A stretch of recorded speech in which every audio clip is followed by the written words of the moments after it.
بیننده‌های عزیز و ارجمند با عرض سلام و تمناهای خیلی صمیمانه با توجه شما برنامه نوبتی فروغ اندیشه از تلویزیون سیمای شهری پنجکین منظور می شود.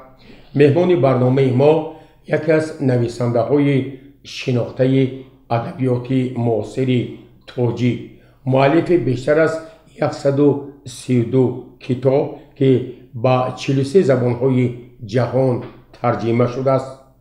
موصوف همزمان برنده 12 جایزه‌های بین المللی می باشد. همزمان از طرف این نویسنده خوش‌سلیقه 41 فیلم‌های مستند، فیلم‌های هنری و دیگر فیلم‌ها تهیه و پیشکشی تماشابینان شده است. همصحبت ما عبدالرافع ربیع‌زاده، نویسنده شناخته توجی که تخلص شیرک اوریان است، بسیار از کتاب‌های خویش را به نشر رسانیدند. استاد، من شما را با برنامه نوبتی فروغ اندیشه خیر مقدم میگویم. من میبینم که شما با یک کولواری پر از کتاب‌ها به این برنامه با دیار باستانی ما تشریف آوردید. در دست من 132مین کتاب شما با نام پیری فرا رسیده است، چه باید کرد استاد است. لطفاً محتوای همین کتاب را کمی برای بینندگان این برنامه شرح بدهید. مرحمت. تشکر.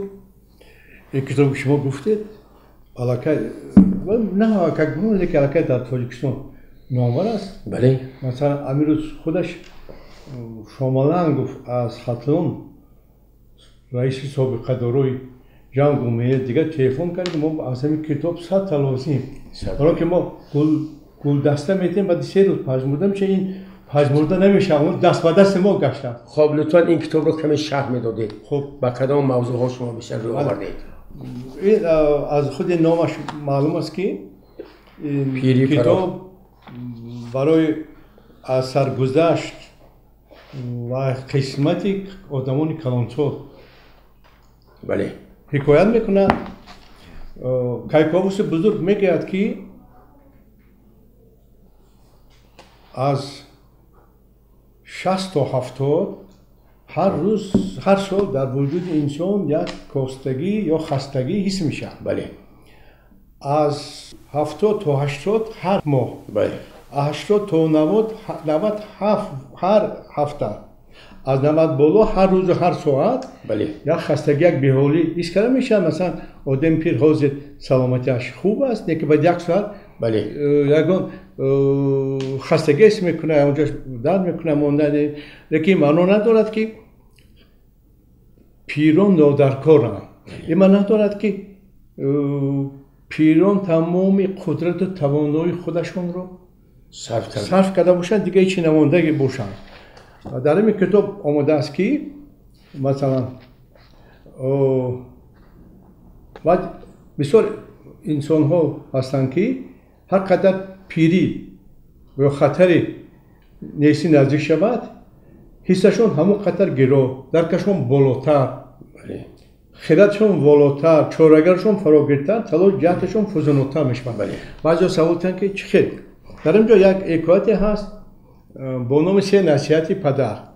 مصطفی در هر وقت پدر میگه که بسیار نصیحت میتی من خسته شدم از همه چیز. بعد میگه که من برای خستگی تو نمیگم، من تجربه دارم، برای زندگیت میگم.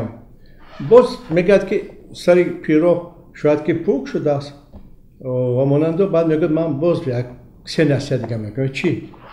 میگه که هر روز زنی نو میگیری. بله. هر روز لباس نو میپوشی. هر شهر دیگر رفتی برای خودت زنی دیگر انتخاب میکنی. او پسر درش سرش میدورد فرزندش میگه انا این نشانه دیگری دیوادگی. من میگم من 100 بارم گفتم تو نمیفهمی.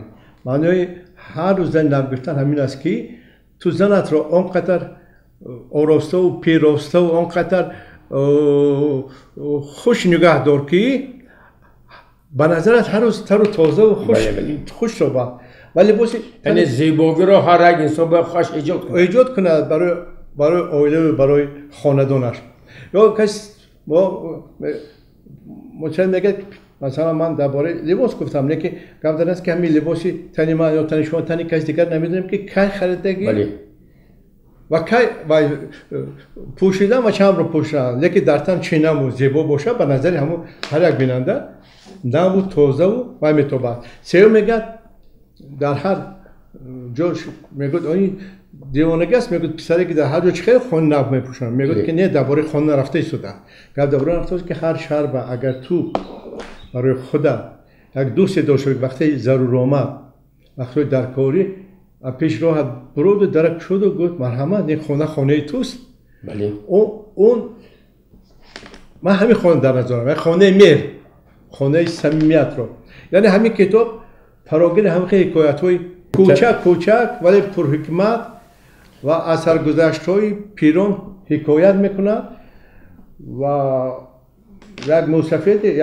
98 ساله عزیز فرا با من زنگ زد گفت که هم بچه های پنجکین ایجادکاری پنجکین به همتوی من ندونستم درباره کی گفتم اچی گفت که همین کتاب گفت من 3 بار خوندم 10 بار گرفتم در همین کتاب خودم دیدم بله پیری خودم که من پیری بیچاره نیستم من پیری موتوی نیستم من پیری تلاش کردم من پیری حکمتم یعنی این کتاب کسی که میخونه وجودش در وجود پیریش پر از نیرو پر از توانایی پر از قدرت پر از امید میشه. تشکر استاد عزیز. اینجا چند کتاب شما و چشم یک کتابی خیلی خوبی که شما شهری مقدس از روی معلوماتی که من در دست دارم شما در وصف تاریخ پنجکین عمر رشد پنجکین مردم پنجکین 16 کتاب ایجاد کردید. خب شما رو چی وادار کرد که اینقدر به تاریخ پنجکین روی آورید و عرف و عادت‌های مردم این دیار روی آورید؟ همین کتاب‌ها باید بازگوی تاریخ ما شدند. تشکر. او درباره حکمت گپ زدیم. حکمت جو پیری این تاریخ است. بله. تاریخ ریشه‌اش همین مثلا ما فرزند تاریخ ریشه‌های تاریخی ما تا سرز میرسه. بله. البته شما درست که در برهام نوشتم که یگان که درباره شهر خودش 16 کتاب ننوشته است. بله. هرچند که من از خردی به این کار شوق داشتم. عبدالله جان یوسفوف در اینجا یک محفل آرکئولوژی جوان داشتم. خود من در قرارگاه دیواشتیچ در کواندیس خواب میکردم سالوی مکتبی. تابستان من در اونجا میگذشت. باستانشناس جوان. بله. ما در همون درون خاکو هر یک میفهمیدم که هر یک چیز هر یک بازو یک سنگچه یک سفالک بازگوی یک تاریخ بزرگ است. همین واسطه شد که وقتی که من یک مدت در اینجا استقامت داشتم و چند تا اینجا رئیس اتفاقی نویسندگان وادی زرافشان بودم. اون وقت اتفاقی نویسندگان ما بهترین اتفاقی نویسندگان تاجیکستان بود و همون سالا همین کتاب شهر مقدس من نوشتم. وقتی این کتاب چاپ شد تمام شهرهای دیگر خواستن مثل همین کتاب داشته باشن. بله. و چیکار که یک عالم گفت لیکن با مثل همین نتوانستم. برای چی؟ برای اینکه آنها رو یگان کسی دیگر دعوت کردن نوشت. من خودم که از درون همین شهر رویدگی بودم، درون همین دیار رویدگی بودم، هر یک دهش، هر یک شهر، هر یک گزارش میدونستم. همین کتاب ارزی هستی کرد و در اینجا من در دستی من همون گفتم که در کهندیس کار میکنیم. کتاب دیواشتیچ و اوری دختر است. این 12 بار کتاب من درباره دیواشتیچ چاپ شد و اولینش با نام طلوع محبت بود و اون را شیرالی ابوالقیس همون سالهای آخری 70 حتی از روی همون نوشته من باید تلویزیونی کرده بود، فیلم تلویزیونی خیلی نامور شده بود و من چندین وریانت های دیواشتیچ آفریدم. چندین تشمن در اینجا سکازن ادلوبوی هست. من اینجا گات 5 منی با زبان روسی چاپ شدگی است. من همینو در مسکو در کتاب تیگرین اوشیلا که 500 صفحه کتاب من چاپ در اونجا هست. در کتاب گرسکوی کن نویلی که در اون مسکب شد نویلی که در مسکب شد در همه جا در درونش یک ذره پنجکین دارد یک پرچه محبت من صمیمیت من در اونجا است این کتاب دیوشتیش که در خارج چاپ شده است این کتاب در خارج چاپ شده است برای شیخ رنگه و اقتر دلنشین است و همین نوشته من همین برند نوشته من 12 بار چاپ شد و گفتن که بارها نوشتن که مثلا هرچند که بعد عبدالرفیع دیگر رو با دیوشتیش نوشتن لیکن اون درجه ای که عبدالرفیع یا شریک اوریون تاثیر کرد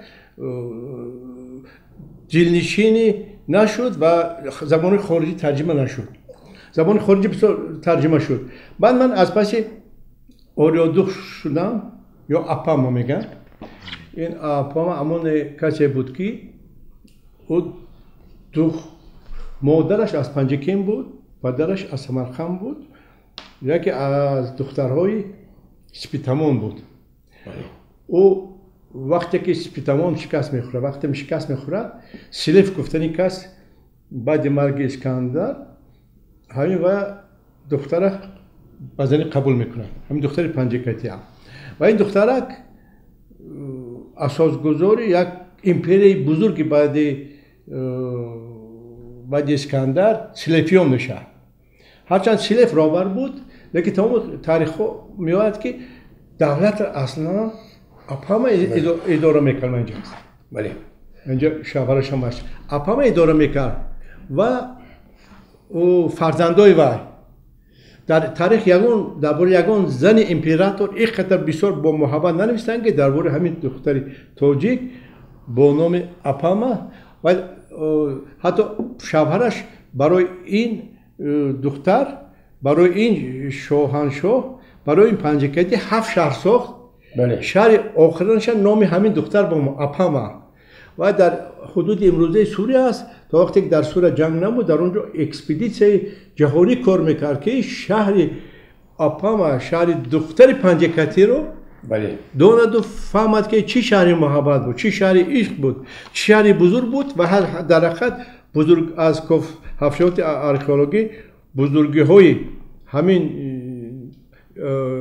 شهر که به نام یک دختر پنجکتی بود پیدا میشد همین خیلی من 16 کتاب نوشتم من عثمان سجده براندم در اینجا هست اینم درباره مدرسه و درباره مکتب های سابقه پنجکین درباره بزرگای پنجکین یک در پنجکین البته بسیار رودکی رو میدونم لیکن ما نمیدونم که سفیان ساورکی بود کسی بود که 32 کتاب نوشته است و در یک گذر پنجکین همه کنارش گذر سفیان بود سفیان میشنه قبرش در همین راه هست همون که یک کسی با عرفان پر از همون نفری که قبرستان یک مقبرهشان در قدر رو در نزدیکی در مقبره دهه سفیان بله شما همین بزرگوار رو در نظر دارید بله همین کس 32 کتاب شد در خود این کس اساسا از پنجکین یا از عرب ها بودن چند وریانت ها وجود دارد و در بعضی وریانت ها گفتن که او از قریب سمرقند از یک شهره که با نام پنجکند آمده است پنجکند برای که من بارها از چند نفر عالمان و علماها خادمان دین پرسیدم که درباره همین ساورکتا میگن چی معلومات داره اکثر نمیدونند قریبش کس نمیدونند چقدر که ما تو وقتی که از پس رودکی نمیدونستیم که در کجا قبرش هست و کی هست و چیکار کردگی بود یعنی پنجکند و من فقط شهر اومد پنجکند تمام حدود داره اثرا تو قشلاق آخرینش در نظر دارم یک دیاری تولیدگری بزرگو بود یک دیاری تولیدگری تاریخ بود سکازن از سرام گورت من اینجا یک کتاب من است و من سراز بعدی سران در این کتاب از 4 کتاب وارد است این با زبان کریلی روزای جشن شد با قرار حکومت با حروف سابق چاپ شد با زبان روسی انگلیسی و جامعه کشاده تشکیل بین اخلاقی با پیشگفتار از اکادمی فنها و археологияи бузург китоби ҳаҷмаш калонро бо номи Сараз баъди Сараз чоп карда, ҳамаш гӯяндаи диёри Панҷакент аст.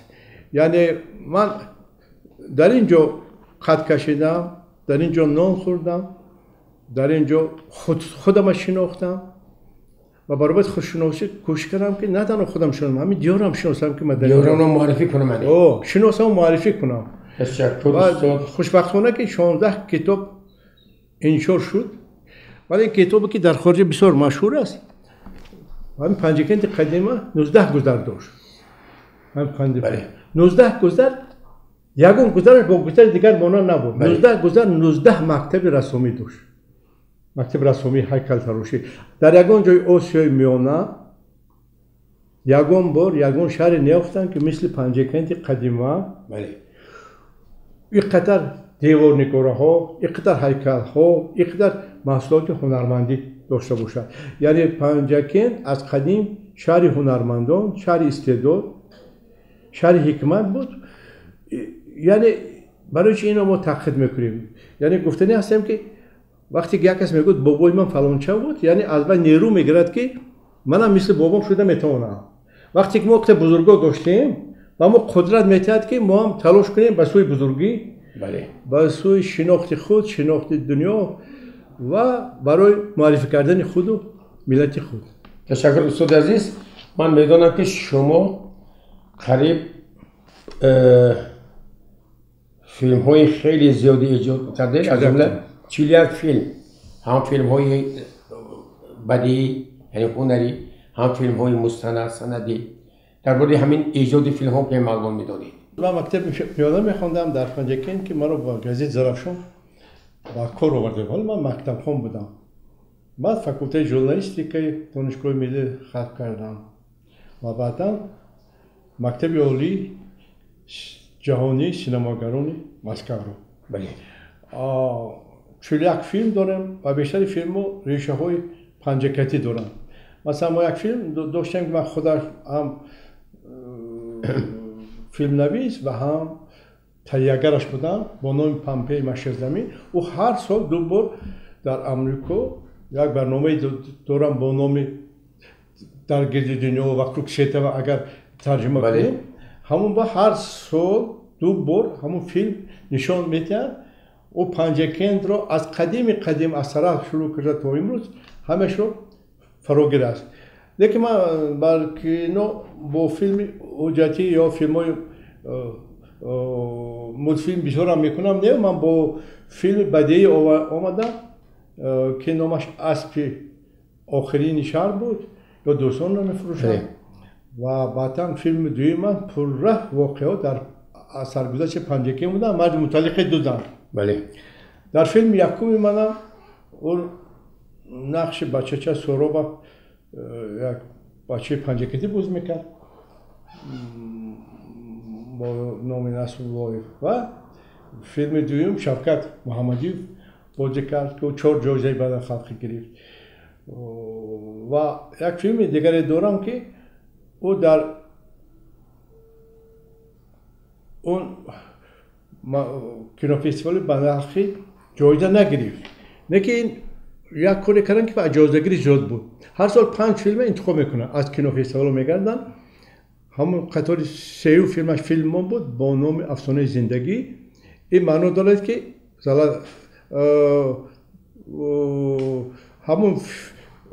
ҳамон кинофестивал Золотои Феникс ҳамин филма тамоми ҷаҳонро нишон медиҳад. ҳамон филми Афсонаи зиндагӣ тамоми ҷаҳон ба паҳм шуд, тамоми ҷаҳон ба муддати 1 сол нишон доданд. ба он филм дар Швейтсария дар кинофестивали Велтикар шоҳҷоиза гирифт. ки воқеаҳо ҳамин шуниндаҳои бачагии ман буданд. як модаре доштам бо номи Визоро. ӯ модари ман бисёр афсонагӯ буданд ва афсонаҳошон бисёр ҳаётӣ буд. ва решаи ин чиз ҳамон кас буданд, ҳамон кас гуфтанд. вақте ки мо як чиз дар диёрамон ҳаст, вақте ки мо мегирем با تصویر میکشیم وقتی که ما رو معرفی میکنیم وقتی که باید جایزه میگیرد این معرفیگری کشور میشه معرفیگری دیار میشه این معرفیگری علاق هنجکتی میشه. تشکر استاد. در خاتمه برنامه با بیننده ها با مردم وابسته بر روی آوردن به کتاب و کتابخوانی معرفت چه پیشنهاد و اندیشه ها دارید؟ تشکر. یا وقتا در اروپا در امریکا و دیگه کتاب اما سرش به سوی کتاب خواهم بود بعد یک وقت دیگه شد که من سرشون به سوی تلفنشون و به سوی اینترنت و دیگر واسطه‌های اینترنتی زمانوی خام شدن لیکن علاقه تندنسی 18-17 سال بود تندنسی دیگر جران دیگر است که تمایل تغییر مردم باز رو به کتاب آوردن دونستن که آنچه که از کتاب میگیرن هیچ جا نیست حتی همون کسی که در دستش مثلا تلفن است یا چی میگن پلانشت داشت دیگر است همونم با فکرش رسید که همین محصول کتاب است.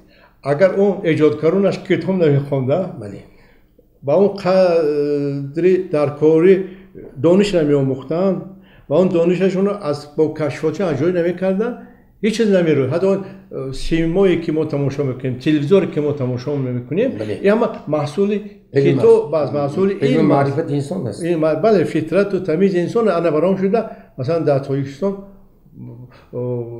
آزمون‌های بسیار است یا اون چه اخت مشهور نشد چون که فرقوسی بود دانایی. بله درست.